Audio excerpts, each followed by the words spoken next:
Biju's Nair, former officer food corporation of India, current അഫയേഴ്സിന് new വീഡിയോയിലേക്ക് സ്വാഗതം. First news, CJI seeks details of guards at Justice Verma's house. ഇത് ഒരു big news ആയിരുന്നു. കഴിഞ്ഞ കുറച്ച് ദിവസമായിട്ട് ന്യൂസ് പേപ്പറിലെല്ലാം നിങ്ങൾ കണ്ടു കാണും. Almost all the national news medias reported prominently about this issue. ഒരു ഡൽഹി ഹൈക്കോർട്ടിലെ ജഡ്ജി, അദ്ദേഹത്തിന്റെ വീട്ടില് ഒരു തീപിടുത്തം ഉണ്ടായി. യശ്വന്ത് വർമ്മ എന്നാണ് ആ ഡൽഹി ഹൈക്കോർട്ടിലെ ജഡ്ജിയുടെ പേര്. A fire broke out in his residence and this judge and his wife were not there at that time, and that's why the inmates of that house called fire force. Fire force came for dousing this fire, and when they were in operation, they found a heavy pile of cash in one of the rooms of this judge. അതെങ്ങനെ സംഭവിക്കും? ഒരു ജഡ്ജിന്റെ വരുമാനത്തിൽ കവിഞ്ഞ സ്വത്ത്, കോടികളുടെ cash നോട്ടുകെട്ടുകൾ കൂട്ടിവെച്ചാൽ that is because of corruption. There is no doubt in that. But after that supreme court decided to transfer this man to Allahabad High Court, India's biggest high court. So this became a very big issue in Indian Parliament also. If their question was, the MP's question was, if that pile of cash was found in any of the politicians of India or any bureaucrats of India, what will be the next step? ED will come to their doorstep and they will arrest him and put him behind the prison. He won't get bail also for the next 6 months because of the stringent provisions in the PMLA, Prevention of Money Laundering Act. But at the same time, if a judge is caught in this manner, he is being transferred and he is escaping from the punishment. നമ്മളുടെ കോൺസ്റ്റിറ്റ്യൂഷൻ്റെ അകത്ത് ജഡ്ജസിനൊക്കെ punish ചെയ്യാനുള്ള വ്യക്തമായ method ഉണ്ട്, that is impeachment. But till now no judges were impeached because of the corruption charges they faced. അല്ലെങ്കിൽ ഒരു ജഡ്ജസും സ്വതന്ത്ര ഇന്ത്യയിൽ impeach ചെയ്യപ്പെട്ടിട്ടില്ല. അത് ഒരു ഭയങ്കര ഡിഫിക്കൽട്ട് പ്രൊസീജിയർ ആണ്. ഇന്ത്യൻ പാർലമെന്റ് അകത്ത് 2/3 മെജോറിറ്റിയോടുകൂടി ലോക്സഭയിലും രാജ്യസഭയിലും ഒക്കെ ആ ഇംപീച്ച്മെന്റ് മോഷൻ പാസ്സാവണം. And there is no direct involvement of Indian Parliament, Indian executive or Indian civil society in the selection of judges of India. That is another pity of Indian judges selection system. Only because the collegium system is directly responsible for the selection of the judges in India, in various high courts and Supreme Court. Judges, you know the composition of, collegium, you know the composition of collegium. 5 senior most judges of Supreme Court, including the Chief Justice of India, is the collegium. So this is an opaque system, and there are criticism against this opaque collegium system from various corners of Indian society. Even the prominent judges of India criticize this system. So Government of India in 2014 decided to form another mechanism for selection of judges of high courts of India and the Supreme Court. That was NJAC, National Judicial Appointments Commission. National Judicial Appointments Commission bill was introduced in the Indian Parliament in 2014, and it was unanimously passed in the Indian Parliament. Unanimously means this bill was introduced by the Modi government, but our CPM also supported this bill. CPM also, they are ideologically diametrically opposite position നിൽക്കുന്ന രണ്ട് പാർട്ടികളാണ്. But CPM also supported, Congress also supported, all parties supported. But in the next year, in 2015, Supreme Court of India strike down this NJAC, citing this as unconstitutional, and again back to square one എന്നുള്ള അവസ്ഥയായി വീണ്ടും പഴയ collegium സിസ്റ്റത്തിലേക്ക് പോയി. NJACയുടെ composition എന്ന് പറഞ്ഞാൽ ഈ collegium 5 ജഡ്ജിമാരെ പോലെ അല്ല. 3 ജഡ്ജസ് ഓഫ് സുപ്രീം കോർട്ടേ ഉള്ളൂ. പിന്നെ ഒരാളെന്ന് പറയുന്നത് ഇന്ത്യയുടെ ലോ മിനിസ്റ്റർ, പിന്നെ 2 prominent citizens of India. So there were total 6 persons responsible for the selection of judges of Supreme Court and various high courts of India. That was the composition of NJAC. But unfortunately, Supreme Court of India strike down that act, NJAC, National Judicial Appointments Commission Act, as unconstitutional. അപ്പൊ എന്തായാലും ഇപ്പൊ പക്ഷെ America പോലുള്ള രാജ്യങ്ങളിൽ അങ്ങനെയല്ല. Civil സൊസൈറ്റിക്കും അവിടുത്തെ എക്സിക്യൂട്ടീവിനും ഒക്കെ ജഡ്ജസിന്റെ സെലക്ഷനിൽ responsibility ഉണ്ട്. അപ്പൊ എന്തായാലും ഈ ഒരു ഒപ്പേക് സിസ്റ്റം ഇത്തരത്തിലുള്ള കറപ്റ്റ് എലിമെന്റ്സിന് ജുഡീഷ്യറിക്കകത്ത് കൊണ്ടുവരാൻ കാരണമാവുന്നു. Judiciary is the only one institution which is having maximum trust among the Indian public. That trust will also be eroded if such kinds of persons are sitting in such and such positions in judiciary. അപ്പൊ അതാണ് ഈ ന്യൂസിൽ നമ്മൾ ആദ്യം മനസ്സിലാക്കേണ്ട കാര്യം. പിന്നെ Sambhal mosque വയലൻസുമായിട്ട് ബന്ധപ്പെട്ട ഒരാൾ അറസ്റ്റ് ചെയ്തേക്കുന്ന ഇതിൽ ന്യൂസ് കാണാം. സംഭൽ എന്ന് പറഞ്ഞ ഉത്തർപ്രദേശിലാണ്. സംഭൽ മോസ്കില് പണ്ട് ക്ഷേത്രമായിരുന്നുള്ള പേരിൽ ഇപ്പോൾ ഇഷ്യൂസ് നടക്കുവാണ്. അത് ഞാൻ പലപ്പോഴും പറഞ്ഞിട്ടുള്ളതാണ്, അതിലൊന്നും ഡീറ്റെയിൽ ആയിട്ടൊന്നും പറയാനില്ല. ഓക്കെ. പിന്നെ Erdogan's main rival jailed on graft charges എന്നൊരു ന്യൂസ് കാണാം. Erdogan, who is Erdogan? Recep Tayyip Erdogan. He is the president of Turkey. He is the president of Turkey. TAYYIP ആണ്. TAYYIP. Recep Tayyip Erdogan is the president of Turkey. He is an authoritarian leader like Vladimir Putin. He is not ready to എന്താ പറയുക, cooperate with the opposition leaders. He's ruling Turkey for at least, I think, more than ഒരു 10 years ഒന്നും അല്ല, ഒരു 10 അല്ല 15 years കൂടുതലായിട്ട് Recep തായിപ്പ് Erdogan ആണ് Turkey ഭരിക്കുന്നത്. അദ്ദേഹത്തിന്റെ ടർക്കി അല്ല, ഇപ്പൊ ടർക്കിയെ ആണ്. New name of Turkey is Turkiye. So day before yesterday his government arrested his main political rival Istanbul mayor. അതാണ് ഇതിലെ വലിയ ന്യൂസ്. അത് ടർക്കിയയിൽ വലിയ പ്രൊട്ടസ്റ്റിന് കാരണമാവുകയാണ്. Istanbul is the biggest city in Turkey. Turkey capital is Ankara. Ankara is the capital of Turkey, but the biggest city in Turkey is Istanbul. Okay. അപ്പൊ അതിനെ കുറിച്ചൊരു ന്യൂസും അവിടെ കാണാം. പിന്നെ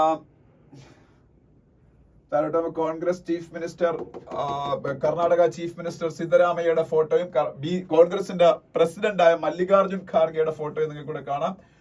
Congress government in Karnataka is facing a very big problem. Ministers, MLAs, etc. were honey trapped in Karnataka. That is a big news, and it will create problem for the Siddaramaiah government. Karnataka legislative assembly is facing a lot of protest because of this honey trapping പരിപാടി നടന്നു അവിടെ. Okay. അപ്പൊ അതുമായിട്ട് ബന്ധപ്പെട്ട news ആണ്. അന്ന് വേണ്ട, ഞാൻ രണ്ടുപേരും കൂടി ഇരിക്കുന്നുണ്ട്. രണ്ട് പ്രോമിനന്റ് പൊളിറ്റിക്കൽ ഫിഗേഴ്സ് ആണ്. Siddaramaiah is the chief minister of Karnataka and Mallikarjun Kharge is the president of Congress.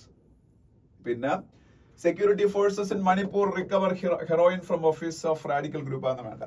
അതിന്റെ അടുത്ത പേജ് പോകുമ്പോ സിറ്റി പേജ് നമുക്ക് വേണ്ട. ഇന്നലെ ഭഗത് സിംഗിന്റെ എനിക്ക് തോന്നുന്നു ഇന്നലെ മാർട്ടിഡം ഡേ ആയിരുന്നു. അതുകൊണ്ട് അതിനാണ് ഷഹീദ് ദിവസ് എന്ന് പറയുന്നത് എനിക്ക് തോന്നുന്നത്. ചെക്ക് ചെയ്തോളണം. പക്ഷെ അതിന്റെ സിറ്റി പേജ് ആണ്. സിറ്റി പേജ് നമ്മളങ്ങനെ വായിക്കുന്നതല്ല. ഷഹീദ് ദിവസ് എന്ന് പറയുന്നത് എന്റെ ഓർമ്മച്ചിലാണെങ്കിൽ ഭഗത് സിംഗിന്റെ ഡെത്ത് ആനിവേഴ്സറി ആണെന്നാ തോന്നുന്നത്. March 23 is the death anniversary of Bhagat Singh. അതെ, ഭഗത് സിംഗിനെ ഹാങ് ചെയ്ത ദിവസമാണെന്ന് തോന്നുന്നത് ഷഹീദ് ദിവസ്. പിന്നെ നെക്സ്റ്റ് പേജിലോട്ടൊക്കെ പോകുമ്പോ ഈ പേജിലൊന്നും ഒന്നും പറയാനില്ല. അതിനടുത്ത പേജിൽ പോകുമ്പോ SKM calls upon farmers to hold nationwide protest on March 28 against police action. SKM എന്ന് പറഞ്ഞാൽ സംയുക്ത കിസാൻ മോർച്ച. അതൊന്നും എഴുതിയെടുത്താലും കുഴപ്പമില്ല. But you all know, I think, what is the farmers agitation, what is SKM, etc. Because during the last 5 to 6 years, SKM is very active in Indian political arena. First, their protest was against the Modi government for implementing 3 agricultural laws in India, and because of that strong protest, Modi government was forced to repeal those farm laws. Now that farm laws is not there, and after that they demanded legal guarantee for MSP. അതൊക്കെ ഞാൻ discuss ചെയ്തിട്ടുണ്ട്. MSP എന്താണ്? Minimum support price. ക്വിന്റലിന് നമ്മളുടെ റാബി സീസണിലെയും ഖാരിഫ് സീസണിലെയും നമ്മളുടെ ക്രോപ്സിന് ഇത്ര എന്നുള്ള പേരിൽ, ക്വിന്റലിന് ഇത്ര എന്നുള്ള പേരിൽ ഗവൺമെന്റ് ഒരു താങ്ങുവില പ്രഖ്യാപിക്കും. That is MSP, minimum support price. അത് ഡിക്ലെയർ ചെയ്യുന്ന CCE ആണ്, cabinet committee on economic affairs. CCEക്ക് അതിനുള്ള ഇൻപുട്ട്, ഇപ്പൊ പാഡിക്ക് അല്ലെങ്കിൽ നെല്ലിന് എത്ര രൂപ കൊടുക്കണമെന്ന് CCA, പ്രൈം മിനിസ്റ്റർ ആണ് CCEയുടെ അധ്യക്ഷൻ, cabinet committee on economic affairs. They don't know what is the market price of the paddy, and what will be the remunerative price of paddy or wheat for farmers. How the prime minister and finance minister knows about all those things. So they are getting input from CACP, Commission for Agriculture Cost and Pricing, regarding this MSP, minimum support price for various agricultural crops. So the input providing agency ഏതാണ് CACP, Commission for Agriculture Cost and Pricing. അപ്പൊ അവർ കൊടുക്കുന്ന ഇൻപുട്ടിന്റെ ബേസിൽ CCA under the chairmanship of Prime Minister, Cabinet Committee on Economic Affairs under the chairmanship of Prime Minister used to declare MSP minimum support prices. But now the farmers are demanding legal guarantee framework for implementation of this MSP, declaration of this MSP. അപ്പൊ അതിന്റെയൊക്കെ പേരിൽ അവർ ഈ highways ഒക്കെ തടഞ്ഞ് സമരം ചെയ്തുകൊണ്ടിരിക്കുകയായിരുന്നു. പക്ഷേ പഞ്ചാബിലെ ഭഗവത് മാൻ government, പഞ്ചാബിന്റെ chief മിനിസ്റ്ററാണ് ഭഗവത് മാൻ, അദ്ദേഹത്തിന്റെ നേതൃത്വത്തിലുള്ള ഗവൺമെന്റ് ഈ സമരത്തിനെ ശക്തമായിട്ട് നേരിട്ടു. അതാണ് അവിടെ വലിയ വിഷയം വന്നത്. എന്നിട്ട് നാഷണൽ ഹൈവേസ് ഒക്കെ ഓപ്പൺ ചെയ്തു. പിന്നെ വേറെ ആ പേജില് മറ്റു കാര്യങ്ങളൊന്നും പറയാനുള്ള കാര്യങ്ങളൊന്നും അല്ല. നെക്സ്റ്റ് അതിനടുത്ത പേജിലേക്ക് പോകുമ്പോൾ BJPയുടെ പ്രസിഡന്റായിട്ട് രാജീവ് ചന്ദ്രശേഖറിനെ സെലക്ട് ചെയ്ത കാര്യമൊക്കെ കാണാം. കർണാടക ലെജിസ്ലേറ്റീവ് അസംബ്ലിയായിട്ട് ബന്ധപ്പെട്ട ന്യൂസ് ഉണ്ട്.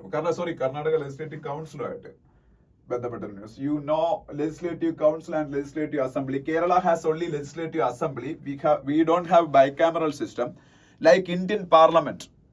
Some states of India are having bicameral system. Bicameral system means they are having both the legislative assembly and legislative council.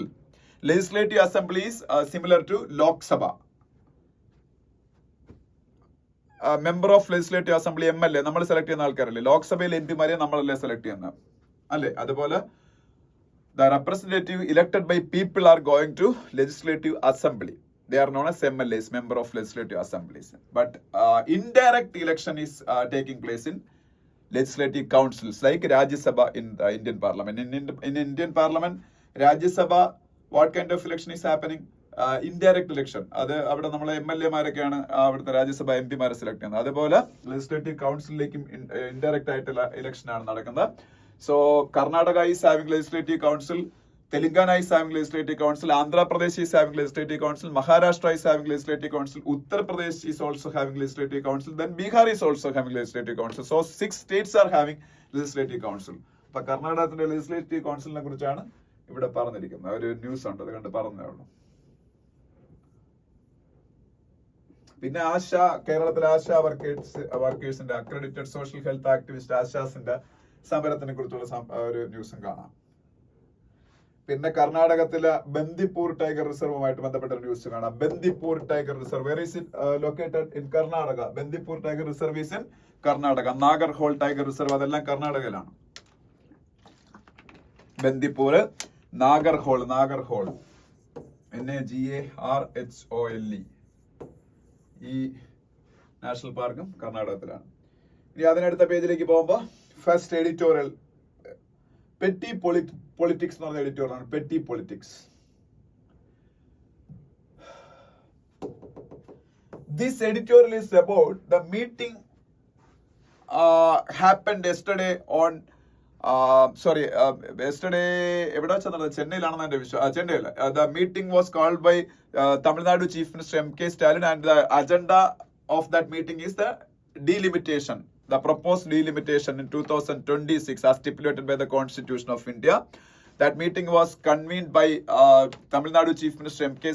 Stalin. Almost all the southern states participated in that meeting, and besides the southern states, some other northern states like Punjab, then eastern state like Odisha, etc. also participated in that meeting. Odisha എന്ന് പറയാൻ പറ്റത്തില്ല. ഒഡീഷയിലെ ഒരു opposition party അതിൽ പങ്കെടുത്തു. നവീൻ പട്നായിക്കിന്റെ ബിജു ജനതാദൾ എന്ന പാർട്ടിയൊക്കെ.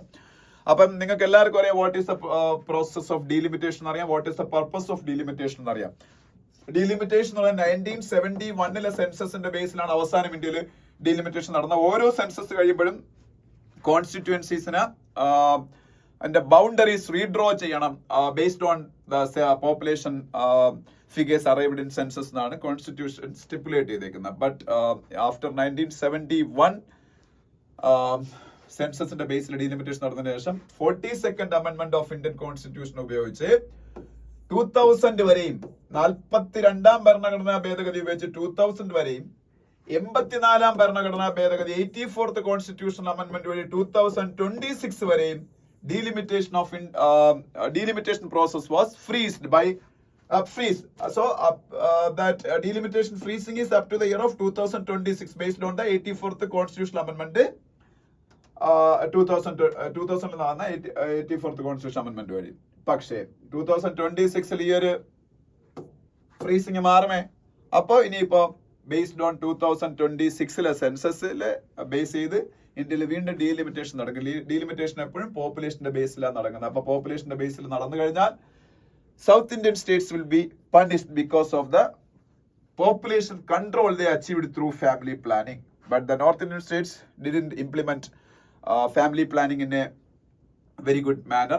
That's why population explosion happened in North Indian states. So North Indian states will be benefited through this delimitation process if it is exercised as per the constitutional requirement. അപ്പം constitutional amendment കൊണ്ടുവന്ന് ഒന്നുകിൽ again ഒരു 25 years കൂടെ freeze ചെയ്യണം delimitation process. Otherwise ആ delimitation വേറെ ഏതെങ്കിലും principles ഉപയോഗിച്ച് ചെയ്യണം എന്നാണ് എല്ലാവരും പറഞ്ഞത്. മീറ്റിംഗിൽ ആവശ്യപ്പെട്ട് 25 years that delimitation should be freezed again for the next 25 years. After 2026 up to 2050 വരെ വീണ്ടും ഡീലിമിറ്റേഷൻ ഒരു കോൺസ്റ്റിറ്റ്യൂഷൻ അമെൻഡ്മെന്റ് വഴി ഫ്രീസ് ചെയ്യുക. That is the main demand of the participating States in the yesterday's meeting. പക്ഷെ അതല്ലെങ്കിൽ ചെയ്യേണ്ടത് വേറെ എന്തെങ്കിലും പുതിയ പ്രിൻസിപ്പിൾസ്. ഒന്നാമത് ഈ പോപ്പുലേഷന്റെ ബേസിൽ തന്നെ ചെയ്യാം, പക്ഷേ ലോക്സഭാ സീറ്റുകളുടെ എണ്ണം കൂടല്ലോ. ലോക്സഭാ സീറ്റുകളുടെ എണ്ണം കൂടുമ്പോഴാണ് ഈ ഉത്തർപ്രദേശിനും ബീഹാറിനും ഒക്കെ പൊളിറ്റിക്കൽ റെപ്രസെന്റേഷൻ ലോക്സഭയിൽ കൂടും. South Indian States will become irrelevant in that after that process, after that delimitation process.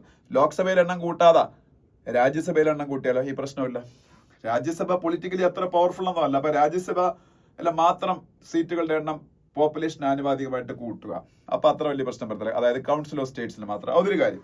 വേറൊരു മെത്തേഡ് ഉപയോഗിക്കുന്ന പാർലമെന്റിൽ കൂട്ടാതെ സ്റ്റേറ്റ് ലെജിസ്ലേറ്റീവ് അസംബ്ലീസിലെ MLA എണ്ണം കൂട്ടുക. അപ്പം ഉത്തർപ്രദേശിൽ ഭയങ്കരമായിട്ട് MLA എണ്ണം കൂടും, ബീഹാറിൽ ഭയങ്കരമായിട്ട് MLA എണ്ണം കൂടും, മഹാരാഷ്ട്രയിൽ കൂടും, വെസ്റ്റ് ബംഗാളിൽ കൂടും, കേരളത്തിൽ തമിഴ്നാട്ടിലൊന്നും കൂടൂല. ആർക്കും പ്രശ്നമില്ല. കാര്യം ബിക്കോസ് അത് സ്റ്റേറ്റിന്റെ അകത്തുള്ള പ്രശ്നമല്ലേ. അപ്പൊ അത് സ്റ്റേറ്റിലെ MLA എണ്ണം കൂടുന്ന ആരെയും ബാധിക്കൂല. So delimitation should be restricted for only state level legislative assembly ഇലക്ഷനിൽ മാത്രം ഇത് ചെയ്യുക.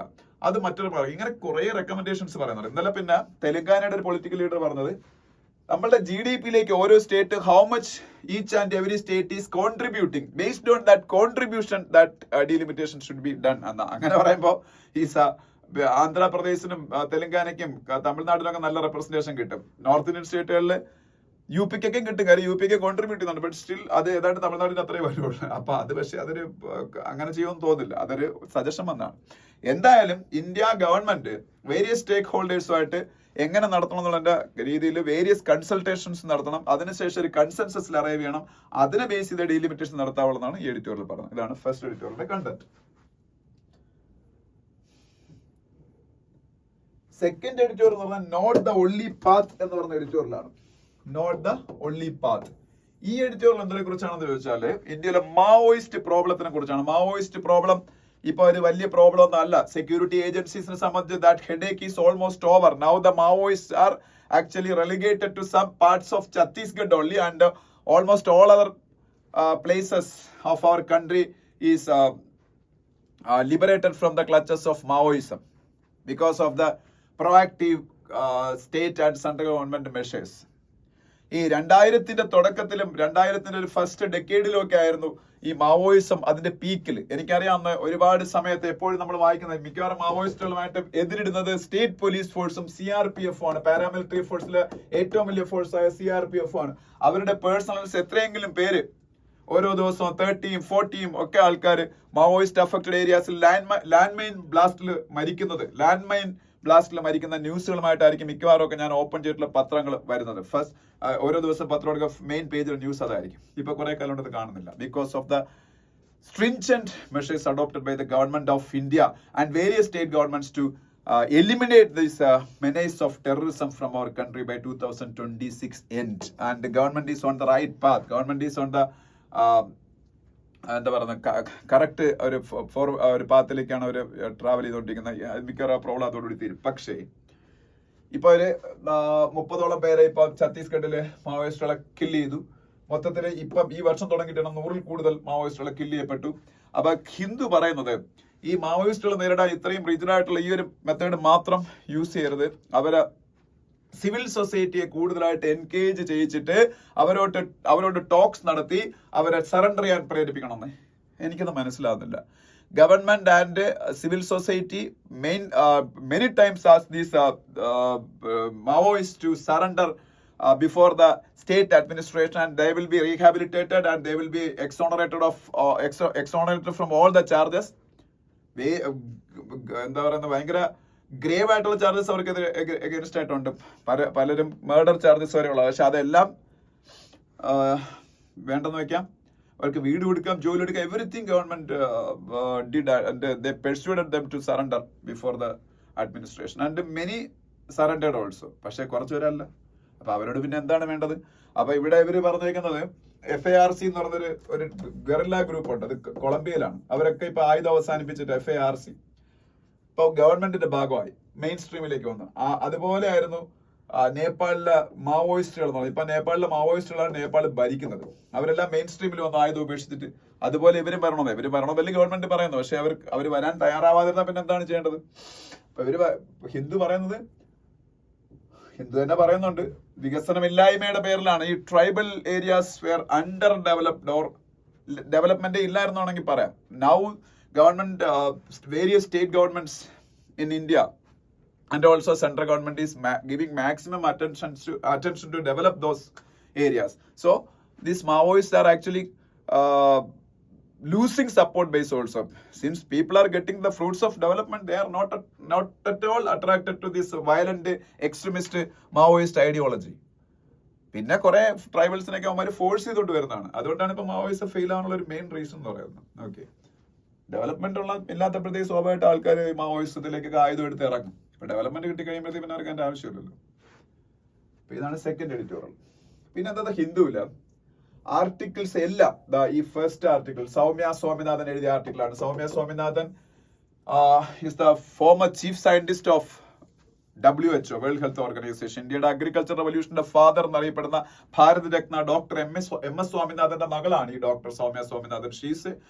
She was the former chief scientist of WHO, world health organisation. Currently she is chairperson of MSSRF. MSSRF was founded by MS Swaminathan himself, MS Swaminathan Research Foundation, and its chairperson is Soumya Swaminathan currently, because MS Swaminathan മരിച്ചുപോയല്ലോ. അപ്പൊ അവര് എഴുതിയിട്ടുള്ള ഒരു article ഉണ്ട്. രണ്ടാമതായിട്ട് ഓരോരോ doctors ആയിട്ടുള്ള doctor Ramya Ananthakrishnan. Next പേജിലേക്ക് പോകുമ്പോൾ ഇതുപോലെ social stigma is A reality even today എന്ന് പറഞ്ഞ ആർട്ടിക്കിളാണ്. ടുവേർഡ്സ് ബെറ്റർ TB കൺട്രോൾ എന്ന് പറഞ്ഞ വേറെ ആർട്ടിക്കിളാണ്. TB treatment success rates R improving gradually in India എന്ന് പറഞ്ഞ ആർട്ടിക്കിളാണ്. സോ അപ്പം ഇതിലെ എഡിറ്റോറിയൽ പേജിലെയും OPED പേജിലെയും ഫുൾ ആർട്ടിക്കിൾസും TB ഇറാഡിക്കേഷനെ കുറിച്ചും അതിൽ ഇന്ത്യ ഉണ്ടായിക്കൊണ്ടിരിക്കുന്ന അഡ്വാൻസ്മെന്റ്സിനെ കുറിച്ചും ഒക്കെയാണ്. അതിന്റെ കാരണം വേറെ ഒന്നുമല്ല, ഇന്ന് വേൾഡ് TB ഡേ ആണ്. വേൾഡ് TB ഡേ ആണ്. TB ട്യൂബർക്കുലോസിസ് ഡേ ആണ്. അപ്പൊ ഈ TB ഡേ ആയതുകൊണ്ട് തന്നെ നമ്മളെ TB റിലേറ്റഡ് ആയിട്ട് നമ്മൾ നടത്തുന്ന മിഷൻ മോഡിൽ നടത്തുന്ന ഓരോരോ കാര്യങ്ങൾ, അതിലുണ്ടായ അച്ചീവ്മെന്റ്സ്, അതൊക്കെയാണ് ഈ ആർട്ടിക്കിളിൽ പറയുന്നത്. പിന്നെ TB ആയിട്ട് ബന്ധപ്പെട്ട social stigma, still TB survivors പോലും ഒരു സോഷ്യൽ സ്റ്റിഗ്മ ഫേസ് ചെയ്യുന്നുണ്ട്. അതിനെ കുറിച്ചുള്ള ആർട്ടിക്കിൾസും ഒക്കെയാണ്. അപ്പൊ അത് നിങ്ങൾ വായിച്ചു നോക്കുക. ഹെൽത്ത് റിലേറ്റഡ് ആണ്ട് അത് ഇമ്പോർട്ടന്റ് ആണ്. അപ്പൊ നമ്മൾ ഈ സൗമ്യ സ്വാമിനാഥൻ എഴുതിയിരിക്കുന്ന ആർട്ടിക്കിൾ വായിച്ചു നോക്കുമ്പോൾ നമുക്ക് മനസ്സിലാകുന്ന ലോകത്തിലുള്ള മൊത്തം TBയുടെ 26-27% ഇന്ത്യയിലാണ്. പക്ഷെ 2030 TB ഇറാഡിക്കേറ്റ് ചെയ്യണം. 2030 TB ഇറാഡിക്കേറ്റ് ചെയ്യണം ഫ്രം ദ വേൾഡ്. അതാണ് SDGയുടെ ലക്ഷ്യം. What is SDG? Sustainable development goals. What is SDG? Sustainable development goals. Who is implementing SDG sustainable development goals? United Nations. 17 goals proposed by United Nations in the year 2015 to achieve by the year of 2030. That is known as SDG, Sustainable Development Goals. There was MDG, Millennium Development Goals previously. In 2000, United Nations proposed a Millennium Development Goals. ആ Millennium Development Goalsൽ 8 goals ആയിരുന്നു ഉള്ളത്. 2015 കൂടി achieve ചെയ്യാൻ. അതൊന്നും fully ഒന്നും achieve ചെയ്തില്ല. So UN decided to propose SDG, Sustainable Development Goals, in 2015. By 2030, 17 goals under SDG has to be achieved by the world. That is Sustainable Development Goals proposed by United Nations. അതിൽ ഒരു ഗോളാണ് TB മുക്തമാവുക എന്നുള്ളത്. അപ്പൊ India അപ്പം ഈ 2030 എന്നുള്ളത് മാറ്റി ഈ വർഷമാക്കി 2025. അത് കുറച്ചുകൂടെ മിഷൻ മോഡിൽ കാര്യങ്ങൾ നടക്കാൻ വേണ്ടിയിട്ടാണ് ഗവൺമെന്റ് ഓഫ് ഇന്ത്യ അങ്ങനെ ചെയ്തത്. അതുവഴി 2025 കംപ്ലീറ്റ്ലി മുക്തമാവാനൊന്നും പോകുന്നില്ല. പക്ഷെ ആ ഒരു മിഷൻ മോഡിൽ ഒരു വാർ ഫൂട്ടിങ്ങിൽ ചെയ്യുമ്പോൾ കുറച്ചുകൂടി അച്ചീവ്മെന്റ്സ് ഉണ്ടാകും. കാര്യം വേൾഡിൽ ഏറ്റവും കൂടുതൽ TB കേസ് ലോഡ് വരുന്നത് ഇന്ത്യയിൽ നിന്നാണ്. അപ്പൊ ഇത് ഇപ്പം ഞാൻ പറഞ്ഞ around 26-27% of TB cases in the world are reporting from India. പക്ഷേ ഇന്ത്യ കുറെ പ്രോഗ്രാംസ്, ഇപ്പം ഒന്നാമത്തെ ഇന്ത്യയുടെ TB പ്രോഗ്രാമിന്റെ പേര് ഇവിടെ ഉണ്ടായിരുന്നു. NTEP എന്നാണ്, national tuberculosis elimination programme. NTEP, that is the TB mission of India, national tuberculosis elimination programme, NTEP. അപ്പൊ ആ ഒരു പ്രോഗ്രാമിന്റെ അണ്ടറിൽ ഗവൺമെന്റ് കുറെ കാര്യങ്ങൾ ചെയ്യുന്നുണ്ട്. പിന്നെ അതിന്റെ കൂടെ ഗവൺമെന്റ് പ്രൊആക്റ്റീവ് ആയിട്ട് ഒരുപാട് ടെസ്റ്റിംഗ് ഒക്കെ ചെയ്യുന്നുണ്ട് ഡൗട്ട്ഫുൾ ആയിട്ടുള്ള പോപ്പുലേഷന്റെ ഇടയിലൊക്കെ. അതുപോലെ ഡ്രഗ് റെസിസ്റ്റൻസ് TB വെർഷനുണ്ട്, അതിന് വേണ്ടിയിട്ട് പ്രത്യേകമായിട്ട് മിഷൻ മോഡിൽ കാര്യങ്ങൾ ചെയ്യുന്നുണ്ട്. പിന്നെ BPAM എന്നുള്ള പേരിൽ പുതിയൊരു ട്രീറ്റ്മെന്റ് റെജിമൻ കൊണ്ടുവന്നു. BPAM എന്ന് പറഞ്ഞാൽ അതിന് എക്സ്പാൻഷൻ ഇവിടെ കൊടുത്തിട്ടില്ല. BPAM എന്നാണ്, അത് ഇതാണ്. ഒന്ന് ബെഡാക്വിലിൻ എന്ന് പറയുന്ന ഒരു മരുന്ന്, ഈ B അതിനാണ്. P എന്ന് പറഞ്ഞ പ്രെറ്റോമാൻഡിഡ് എന്ന് പറയുന്നൊരു മരുന്ന്. പിന്നെ L എന്ന് പറയുന്നത് ലൈൻസോൾഡ് എന്ന് പറയുന്നൊരു മരുന്ന്. M എന്ന് പറയുന്നത് മോക്സിഫ്ലോക്സാസിൻ എന്ന് പറയുന്ന മരുന്ന്. അപ്പൊ ആ 4 മരുന്നുകൾ ചേർന്നുകൊണ്ടുള്ള ഒരു ട്രീറ്റ്മെന്റ് റെജിമൻ, അതാണ് BPAM എന്ന് പറയുന്ന സംഭവം. അപ്പം അത് ഗവൺമെന്റ് കൊണ്ടുവരുന്നു. പിന്നെ ഈ TB ഉള്ള ആൾക്കാർക്ക് 1000 രൂപ മുതൽ മാസം തോറും കൊടുക്കാൻ നിക്ഷയ് പോഷൻ യോജന എന്നാണ് പറഞ്ഞത്. നിക്ഷയ് NI-KSHAY നിക്ഷയ് പോഷൻ യോജന എന്നുള്ള പേരിൽ 1000 രൂപ എന്ന് കൊടുക്കുക. എന്തിനാ? ഈ പോഷകാഹാര കുറവാണ് മെയിൻലി ഈ പറഞ്ഞ അണ്ടർ നറിഷ്മെന്റ് ഇതൊക്കെയാണ് അതിന്റെ ഒരു പ്രധാനപ്പെട്ട കാരണം എന്ന് പറയുന്നത്. അപ്പൊ അവരെ ഈ ഹെൽത്തി ആയിട്ടുള്ള ഫുഡ് ഇൻടേക്കിനൊക്കെ വേണ്ടിയിട്ടാണ് 1000 രൂപീസ് കൊടുക്കുന്നത്. അങ്ങനെ ഇതെല്ലാം വഴി നമ്മളുടെ TB കേസസ് പുതുതായിട്ട് കണ്ടെത്തുന്നതിൽ, അല്ലെങ്കിൽ TB കേസിൽ 17.7% ഡിക്ലൈൻ ഉണ്ടായി. അത് വേൾഡ് ആവറേജിന്റെ ഇരട്ടിയാണ്. വേൾഡിൽ അതേ സമയത്ത് 8% ഡിക്ലൈനേ ഉണ്ടായുള്ളായിരുന്നു. ഇന്ത്യയിൽ the impact of the rollout of these strategies can be seen in the 17.7 decline in TB incidents in India from അതായത് 100,000 ആൾക്കാരെടുത്ത് പരിശോധിക്കുമ്പോൾ 237 പേർക്കായിരുന്നു മുമ്പ് ഇന്ത്യയിൽ TB ഉള്ളത് 2015. ഇപ്പൊ അത് 195 കുറയ്ക്കാൻ പറ്റി. അതാണ് 17.7% ഡിക്ലൈൻ എന്ന് പറഞ്ഞാൽ. 100,000 ആൾക്കാരെ പരിശോധിക്കുമ്പോൾ ഈ ആവറേജ് 237 പേർക്ക് TB ഉണ്ടായിരുന്നു. അപ്പൊ അത് 195 കുറയ്ക്കാൻ പറ്റും. അതായത് 17.7% decline, that is double the global average. അപ്പൊ ഗ്ലോബലി കുറയുന്നേക്കാളും വേഗത്തിൽ ഇന്ത്യ കുറയും. പിന്നെ TB കംപ്ലീറ്റ് ആയിട്ട് ഇല്ലാതാക്കുന്ന കാര്യത്തിലും നമ്മള് TB റിലേറ്റഡ് ഡെത്തിന്റെ കാര്യത്തിൽ 21.4% റിഡക്ഷൻ ഉണ്ടാക്കാൻ ഈ പറഞ്ഞ പീരീഡിൽ പറ്റി. കഴിഞ്ഞ 8 വർഷം കൊണ്ട് 21.4% reduction in TB death cases. അപ്പൊ അത് വേൾഡ് ആവറേജിനേക്കാൾ ഭയങ്കര കൂടുതൽ. അപ്പൊ ഇന്ത്യ അങ്ങനെ വളരെ ഫാസ്റ്റ് ഫോർവേഡ് ചെയ്തുകൊണ്ടിരിക്കുകയാണ് ഈ ഒരു മൂവ്മെന്റ്. കാര്യം ഇന്ത്യ തന്നെയാണ് ഇതിൽ അങ്ങനെ ചെയ്യേണ്ടത്. ഇന്ത്യ തന്നെ ഈ ഒരു മൂവ്മെന്റ് ഫ്ലാഗ് ബെയർ ആവേണ്ടതാണ്. കാര്യം ഇന്ത്യയിൽ നിന്നാണ് ഏറ്റവും കൂടുതൽ കേസ് ലോഡ് ഉണ്ടാകുന്നത്. അപ്പൊ ഇന്ത്യ വലിയ അച്ചീവ്മെന്റ് ഉണ്ടാക്കേണ്ട രാജ്യം തന്നെയാണ്. അതുകൊണ്ട് നമ്മൾ അത് ചെയ്യുന്നുണ്ട്. പക്ഷെ ഇനിയും ഒരുപാട് കാര്യങ്ങൾ ചെയ്യേണ്ടെന്ന രീതിയിലാണ് ഈ ആർട്ടിക്കിൾസ് എല്ലാം ഡിസ്കസ് ചെയ്തേക്കുന്നത്. അപ്പൊ അത് നിങ്ങൾ വായിച്ചു നോക്കുക ഡീറ്റെയിൽ ആയിട്ട്. ഞാൻ അതിൽ കുറച്ച് ബേസിക് ആയിട്ട് ഇത് വായിക്കാനുള്ള ഒരു അടിസ്ഥാനം ഇതിന്റെ ഇട്ട് വന്നിട്ട് ബാക്കി നിങ്ങൾ വായിച്ചു നോക്കുക. പിന്നെ the complex struggle for Kurdistan എന്ന് പറയുന്ന ന്യൂസ് ഒരു ആർട്ടിക്കിൾ ആണ്. ഇത് സംഭവം ഈ മുസ്ലിം പോപ്പുലേഷന്റെ അകത്തുള്ള ഒരു സെക്ട് ആണ് കുർദുകൾ എന്ന് പറയുന്നത്. ഷിയ സുന്നി എന്നൊക്കെ പറഞ്ഞ പോലെ ഒരു സംഭവമാണ് കുർദുകൾ. അപ്പൊ ഈ ജൂത മതക്കാർക്ക് സെക്കൻഡ് വേൾഡ് വാറിന്റെ എൻഡില് ഇസ്രായേൽ എന്ന് പറഞ്ഞ രാജ്യം അനുവദിച്ചു കൊടുത്തായിരുന്നു. നമുക്ക് എല്ലാവർക്കും അറിയാം. അതാണ് ഇന്നത്തെ ആധുനിക കാലഘട്ടത്തിൽ ഇസ്രായേൽ. അതിന്റെ പേരിലാണ് ഇന്ന് ലോകത്ത് വെസ്റ്റ് ഏഷ്യയിലെ ഏറ്റവും വലിയ പ്രോബ്ലംസ് ഉണ്ടായിക്കൊണ്ടിരിക്കുന്നതും. അന്ന് ഇസ്രായേൽ ക്രിയേറ്റ് ചെയ്യപ്പെട്ടതിന്റെ പേരിലുണ്ടായ പ്രോബ്ലംസിന്റെ ഫോളോ ഔട്ട്സ് ആണ് ഇപ്പോഴും ഉള്ളത്. ആഫ്റ്റർ ഇഫക്ട്സ് ആണ് ഇപ്പോഴും. ഇസ്രായേൽ പാലസ്തീൻ വിഷയവും ഹമാസും ഇസ്രായേലായിട്ടുള്ള യുദ്ധവും everything was due to the creation of Israel for the Jewish people after the second world war in 1948-49 period. ഇതേപോലെ ഒരു കുർദിസ്ഥാൻ ഫസ്റ്റ് വേൾഡ് വാറിന്റെ അവസാനം ഉണ്ടാക്കാനുള്ള തീരുമാനം ഉണ്ടായിരുന്നു. അതിന്റെ ഒരു പ്രപ്പോസലൊക്കെ ബ്രിട്ടീഷുകാരാണല്ലോ അന്ന് ലോകത്തെല്ലാം തീരുമാനിക്കുന്നത്. അന്ന് അവരായിരുന്നു വേൾഡ് സൂപ്പർ പവർ. ഇപ്പൊ കുർദുകൾ എന്ന് പറയുന്നത് ലോകത്തിലെ പല രാജ്യങ്ങളായിട്ട് ഇപ്പൊ ടർക്കിയിലുണ്ട്, സിറിയയിലുണ്ട്, ഇറാഖിലുണ്ട്, ഇറാനിലുണ്ട്, പല രാജ്യങ്ങളിൽ പരന്നു കിടക്കുന്നത് അവര് കുർദിസ്ഥാനാക്കാൻ. പക്ഷെ പല കാരണങ്ങളുണ്ട് അത് നടന്നില്ല. ഇന്ന് ഈ കുർദുകള് പല രാജ്യങ്ങളിലും മൈനോറിറ്റീസ്, അവര് ഒരു രാജ്യത്തും മെജോറിറ്റി ഇല്ല. ഓക്കെ, അപ്പൊ ഇവര് ഇപ്പോ ഈ ഒരു റീജിയണൽ അവരെ കുർദിസ്ഥാനിലെ പേര് ഐഡന്റിറ്റി ഉണ്ടാക്കാൻ ടർക്കിയിലൊക്കെ ശ്രമിച്ചു, പക്ഷെ പരാജയപ്പെട്ട്. ടർക്കിയിലെ പ്രസിഡന്റായ റെസെപ് തായിപ്പ് എർദോഗാനൊക്കെ ഭയങ്കരമായിട്ട് അവരെ അതിന്റെ പേരിൽ നല്ല ടോർച്ചർ ചെയ്തിട്ടുണ്ട്. അവർക്ക് ഈ പറഞ്ഞ കുർദിസ്ഥാൻ ഉണ്ടാക്കാൻ വേണ്ടിയുള്ള ഒരു മിലിഷ്യ ഫോഴ്സ് ഒക്കെ ഉണ്ട്, പക്ഷെ അവർ പോലും ഇപ്പൊ ഒരുപാട് പരാജയങ്ങൾ നേരിടുകയാണ്.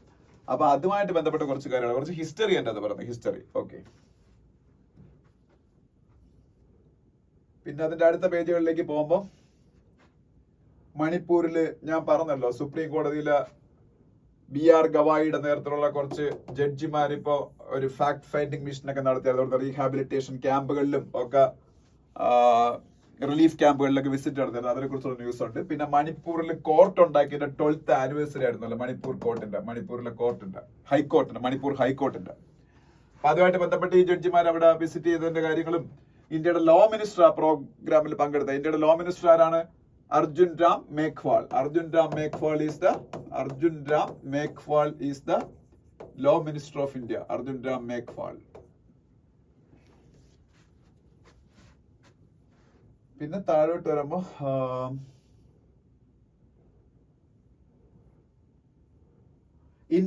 India imposes anti-dumping duty on Chinese goods for up to 5 years. What is anti-dumping duty? India used to impose anti-dumping duty on many products from China. അത് ചൈനയുടെ വിരോധം കൊണ്ടല്ല, ചൈന എന്നാണ് ഏറ്റവും കൂടുതൽ ഡംപിങ് നടക്കുന്നത്. അതുകൊണ്ടാണ് China can produce various products at a very low cost as compared to many other world countries, because cheap labor is available there and cheap technology is available there. Using these strengths, they used to produce a lot of products at a very cheaper rate as compared to other countries, and they used to dump those products to those other countries, which ആ കൺട്രീസിന്റെ ഇൻഡസ്ട്രീസിന് ഇവരുമായിട്ട് compete ചെയ്യാൻ പറ്റത്തില്ല. കാര്യം ഈ പ്രൈസിന് അവർക്ക് ഒരിക്കലും വിൽക്കാൻ പറ്റത്തില്ല. ഇപ്പൊ ഇന്ത്യൻ ഇൻഡസ്ട്രി മാത്രമല്ല ഈ പ്രശ്നം ഫേസ് ചെയ്യുന്ന. So to make the Chinese products more costly, various governments around the world impose a duty on those Chinese products, that is anti-dumping duty. അപ്പൊ ഇന്ത്യയിലും ഈ പ്രോഡക്റ്റ്, ഇപ്പൊ ചൈനയുടെ പ്രോഡക്റ്റ് അവിടുത്തെ യഥാർത്ഥ വിലയിൽ കൊണ്ടുവന്ന് വിറ്റാൽ ഇപ്പൊ 50 രൂപയ്ക്ക് വിൽക്കാൻ പറ്റുന്ന, ഇതേ പ്രോഡക്റ്റ് ഇന്ത്യൻ സ്റ്റാൻഡേർഡിൽ എത്ര വില കുറച്ച് വിറ്റാലും 80 rupees ഒരു ഇന്ത്യൻ പ്രൊഡ്യൂസറിന് വിൽക്കാൻ പറ്റുള്ളെങ്കിൽ ഇവന്റെ പ്രോഡക്റ്റ് വാങ്ങും, ചൈനയുടെ പ്രോഡക്റ്റ് വാങ്ങും, ചൈനയുടെ പ്രോഡക്റ്റ് വാങ്ങും. അപ്പൊ ഈ ചൈനയുടെ പ്രോഡക്റ്റിന് വില കൂട്ടാൻ വേണ്ടി ഇതിൽ ആന്റി ഡംപിംഗ് ഡ്യൂട്ടി എന്നൊരു സാധനം അടിച്ച് കയറ്റി കൊടുക്കും. അപ്പൊ ഇതിന്റെ വില 80 രൂപയാവും. അപ്പൊ ഇത് രണ്ടും കൂടെ കോമ്പീറ്റ് ചെയ്യാൻ പറ്റും. That is the anti dumping duty. മനസ്സിലായോ?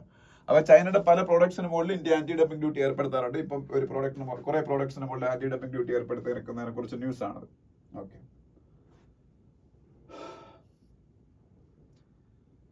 പിന്നെ വഖഫ് അമെൻമെന്റ് ബിൽ 2024 ഇന്ത്യൻ പാർലമെന്റിൽ ഉടനെ അവതരിപ്പിക്കും എന്ന് പറയപ്പെടുന്നുണ്ട്. അതുമായിട്ട് ബന്ധപ്പെട്ട ന്യൂസുകൾ ഇന്നും ഉണ്ട്. അങ്ങോട്ടും ഇങ്ങോട്ടും ഓപ്പോസിഷൻ ആരോപണങ്ങൾ ഉന്നയിപ്പിച്ച വഖഫ് അമെൻമെന്റ് ബിൽ 2024 ഉടനെ പാർലമെന്റിൽ ഫിനാൻസ് ബില്ലുകളെല്ലാം പാസ്സായി കഴിഞ്ഞ ഉടനെ തന്നെ ഈ ബഡ്ജറ്റ് സെഷനിലെ ഇപ്പൊ നടന്നു തുടങ്ങിയ ബഡ്ജറ്റ് സെഷൻ തന്നെ അവതരിപ്പിക്കും. അതിന്റെ പേരിൽ നിന്നല്ല, അതിനെ സപ്പോർട്ട് ചെയ്യുന്നുള്ള പേരിൽ നിന്നല്ല.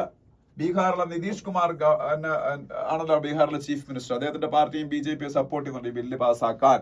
എന്നാൽ അദ്ദേഹം വിളിച്ച ഇഫ്താർ മീറ്റിംഗിലൊന്നും വിരുന്നിലൊന്നും കുറെ മുസ്ലിം സംഘടനകളൊന്നും പങ്കെടുത്തില്ല. അതിനെ കുറിച്ച് ന്യൂസോടെ കാണാം. പിന്നെ ഡാറ്റ പ്രൊട്ടക്ഷൻ ആക്ടുമായിട്ട് ബന്ധപ്പെട്ട ഒരു ഇതൊക്കെ കാണാം. അത് ഞാൻ പറഞ്ഞിട്ടുള്ള DPDP act, digital personal data protection act 2023 digital data protection act 2023. പിന്നെ നാഗ്പൂരുമായിട്ട് ബന്ധപ്പെട്ട ന്യൂസ് നമ്മൾ ഏറ്റവും കൂടുതൽ കേട്ട എന്തിന്റെ പേരിൽ ഔറംഗസേബിന്റെ ടോംബ് സംഭാജി നഗറിൽ നിന്ന് റിമൂവ് ചെയ്യുന്നതായിട്ട് ബന്ധപ്പെട്ട് അവിടെ അതിന്റെ പേരിൽ റയട്ടൊക്കെ ഉണ്ടായി. ഇപ്പൊ അവിടെ നോർമൽസി എന്നാണ് പറയുന്നത്. പിന്നെ നെക്സ്റ്റ് പേജിലേക്ക് പോകുമ്പോൾ TB champions join a battle against the disease in Meghalaya. ഇന്ത്യയിൽ TB ഇൻസിഡൻസ് ഒരുപാടുള്ള സ്റ്റേറ്റ് ആണ് മേഘാലയ. മേഘാലയയുടെ ചീഫ് മിനിസ്റ്ററാണ് കൊൺറാഡ് സക്മ. ഞാൻ പറഞ്ഞിട്ടുള്ളതാണ്, മേഘാലയയുടെ ചീഫ് മിനിസ്റ്ററാണ് കൊൺറാഡ് സക്മ. മേഘാലയയുടെ ക്യാപിറ്റൽ ഏതാണ്? ഷില്ലോങ് ആണ്. അപ്പൊ അവിടെ TB കേസസ്, TBക്കെതിരെ ഒരു 100 days മിഷൻ വീണ്ടും ഗവൺമെന്റ് ഓഫ് ഇന്ത്യ പ്രഖ്യാപിച്ചിട്ടുണ്ട്. TB മുക്ത് ഭാരത് എന്ന് പറഞ്ഞു, TB മുക്ത് ഭാരത് എന്നുള്ള പേരിൽ ഒരു 100 days മിഷൻ. അത് ഡിസംബറിലാണ് സ്റ്റാർട്ട് ചെയ്തത്. അപ്പൊ TBന്ന് കംപ്ലീറ്റ് മോചനം നേടിയ ആൾക്കാരാണ് TB ചാമ്പ്യൻസ് എന്ന് പറയുന്നത്. അവരെ കൂടി ഇൻവോൾവ് ചെയ്തുകൊണ്ട് കൂടുതലായിട്ട് ഈ TB കേസസ് ഡിറ്റക്ട് ചെയ്യാനും ഈ TB ഉള്ള ആൾക്കാരെ ഇതിനെതിരെ പോരാടാൻ അവർക്ക് ഒരു ആത്മധൈര്യം കൊടുക്കാനും ഒക്കെ TB ചാമ്പ്യൻസിനെ കൂടെ ഇൻവോൾവ് ചെയ്യുന്നുണ്ട് പല സ്റ്റേറ്റുകളിലും. മേഘാലയയിൽ ചെയ്യാൻ പോകുന്നുള്ള ന്യൂസാണ്. പിന്നെ ഞാൻ പറഞ്ഞില്ല ഇന്ന് വേൾഡ് TB ഡേ ആണ്, അതുകൊണ്ടാണ് ഈ ന്യൂസുകളെല്ലാം വരുന്നത്. Violinist RK Sriram Kumar chosen for Sangita Kalanidhi award of the Music Academy. Chennai Madras Music Academy ഭയങ്കര ഫേമസ് ആണ്. അവരുടെ ഏറ്റവും ഫേമസ് അവാർഡാണ് സംഗീത കലാനിധി അവാർഡ്. MS സുബ്ബലക്ഷ്മിക്ക് ഉൾപ്പെടെ കിട്ടിയിട്ടുള്ള അവാർഡാണ്. ഇപ്പം കിട്ടിയേക്കുന്നത് RK ശ്രീരാം കുമാർ. അദ്ദേഹം ഒരു വയലിനിസ്റ്റ് ആണ്, ഫേമസ് ആയിട്ടുള്ള. പിന്നെ വേറെ ഇതിലൊന്നും പറയാനൊന്നുമില്ല. അതിനടുത്ത പേജ് മണി വേസ് എന്ന ബിസിനസ് പേജ് ഇല്ല, സൺഡേ ആയിരുന്നല്ലോ ഇന്നലെ, മൺഡേയിൽ, അതുകൊണ്ട് ബിസിനസ് പേജ് വരത്തില്ല. പിന്നെ നെക്സ്റ്റ് പേജിലേക്ക് പോകുമ്പോൾ കാനഡയിൽ ഇലക്ഷൻ നടക്കാൻ പോകുന്നു. കാനഡയുടെ പുതിയ പ്രൈം മിനിസ്റ്റർ മാർക്ക് കാർണി അവിടെ ഇലക്ഷൻ പ്രഖ്യാപിച്ചേക്കാണ് April 28, അതായത് അടുത്ത മാസം ഈ സമയത്ത് അവിടെ ഇലക്ഷൻ നടക്കും. ആര് ജയിക്കും നമുക്ക് നോക്കാം. മാർക്ക് കാർണി ഇലക്ഷൻ ഡിക്ലെയർ ചെയ്തു. പിന്നെ ഗാസയിൽ ഇപ്പോഴും ഇസ്രായേൽ അറ്റാക്ക് നടത്തിക്കൊണ്ടിരിക്കുന്നു. സദേൺ ഗാസയിലെ ആൾക്കാരെയൊക്കെ ഇവാക്യുവേറ്റ് ചെയ്യാൻ അവർ തീരുമാനിച്ചു എന്നൊരു ന്യൂസ് കാണാം. ടർക്കിയിലെ കാര്യം ഞാൻ പറഞ്ഞല്ലോ, റെസെപ് തായിപ്പ് എർദോഗാൻ അദ്ദേഹത്തിന്റെ മെയിൻ റൈവലായ ഇസ്താംബുളിന്റെ മേയറിന്റെ ജയിലിലാക്കി. അതിനെ കുറിച്ചുള്ള ന്യൂസ് ഇതാണ്, ഇസ്താംബുളിന്റെ മേയർ. പിന്നെ പോപ്പ് ഫ്രാൻസിസ് ഇടയ്ക്ക് വെച്ച് ന്യൂമോണിയ ബാധിച്ച് സീരിയസ് ആയിരുന്നു. അദ്ദേഹം ഇപ്പം ഹോസ്പിറ്റലിൽ നിന്ന് ഡിസ്ചാർജ് ആയ ന്യൂസും ഒക്കെ കാണാം. പിന്നെ സ്പോർട്സ് പേജിൽ എവിടെ ഒന്നും പറയാം. അതിനടുത്ത പേജ് സ്പോർട്സ് പേജിൽ പോകുമ്പോൾ നമ്മൾ IPL കുറിച്ചുള്ള ന്യൂസുകളാണ്. അതിന്റെ അടുത്ത സ്പോർട്സ് പേജിൽ പോകുമ്പോൾ ചൈനീസ് ഗ്രാൻഡ് പ്രിക്സ് എന്ന് പറയുന്ന ഫോർമുല 1 പിന്നീട് എഡിഷൻ ഇന്നലത്തെ ചൈനീസ് ഗ്രാൻഡ് പ്രിക്സ് ആര് ജയിച്ചതാണ്? ഓസ്കാർ പിയാസ്ട്രി ആണ് വിൻ ചെയ്തത്. ഓസ്കാർ പിയാസ്ട്രി വിൻ ചെയ്തു ചൈനീസ് ഗ്രാൻഡ് പ്രിക്സ് ഫോർമുല 1. ഇത് മക്ലറിന്റെ ഡ്രൈവറാണ് അല്ലെ? മക്ലറിന്റെ ഡ്രൈവറാണ് ഓസ്കാർ പിയാസ്ട്രി. ഓക്കെ. പിന്നെ ഇത് പ്രവീൺ കുമാർ എന്ന് പറയുന്ന ഇന്ത്യയുടെ പാരാ അത്ലറ്റ് ആണ്, പാരാ ഹൈ ജമ്പർ ആണ്. കഴിഞ്ഞ ഒളിമ്പിക്സിൽ, പാരീസ് ഒളിമ്പിക്സിൽ ഗോൾഡ് മെഡലും അതിനു മുമ്പ് നടന്ന ടോക്കിയോ ഒളിമ്പിക്സിൽ സിൽവർ മെഡൽ നേടിയ, അങ്ങനെ ആ അച്ചീവ്മെന്റ്സിനെ മാനിച്ച് ഗവൺമെന്റ് ഓഫ് ഇന്ത്യയുടെ ഏറ്റവും വലിയ ഹയസ്റ്റ് സ്പോർട്സ് അവാർഡായ 25 lakhs പ്രൈസ് മണിയുള്ള ധ്യാൻചന്ദ് ഖേൽരത്ന അവാർഡ് കൊടുത്ത ആളാണ്. പുള്ളിയെ കുറിച്ചൊരു ന്യൂസാണ്. Dhyan Chand Khel Ratna award is the highest sports award in India and it carries a citation and 25 lakhs rupees as prize money. And this para athlete Praveen Kumar from India, who won gold medal in last Paris Olympics in high jump and silver medal in Tokyo Olympics, also shared this Dhyanchand Khelrakna award with Manu Bakar, പിന്നെ വേറെ ആർക്കൊക്കെ ആയിരുന്നു, ഹർമൻപ്രീത് സിംഗ്, ഗുഗേഷ്, ഇവരൊക്കെ എല്ലാവരും കൂടെ കഴിഞ്ഞ കൊടുത്ത. ഗുഗേഷിന് world champion ആയതിന്, ഹർമൻപ്രീത് സിംഗിന് ഇന്ത്യയുടെ ഹോക്കി ടീമിന്റെ ക്യാപ്റ്റനായിട്ട് ഇപ്പോഴും ബ്രോൺസ് മെഡൽ ഒളിമ്പിക്സ് നേടിയതിന്, മനു ബാക്കറിന് 2 മെഡൽ ഈ കഴിഞ്ഞ ഒളിമ്പിക്സ് പാരീസ് ഒളിമ്പിക്സ് നേടിയതിന്, പാരാത്ലറ്റ് പ്രവീൺ കുമാറിന് ഗോൾഡ് മെഡൽ ഹൈ ജമ്പിൽ നേടിയതിന്. അപ്പം അവരൊക്കെ എല്ലാവരും കൂടെ ഇപ്രാവശ്യം ഇന്ത്യയുടെ ഹയസ്റ്റ് സ്പോർട്സ് അവാർഡായ ധ്യാൻചന്ദ് ഖേൽരത്ന അവാർഡ് കിട്ടിയത്. അപ്പൊ ഇത്രയാണെന്ന് ഹിന്ദു. Thank you.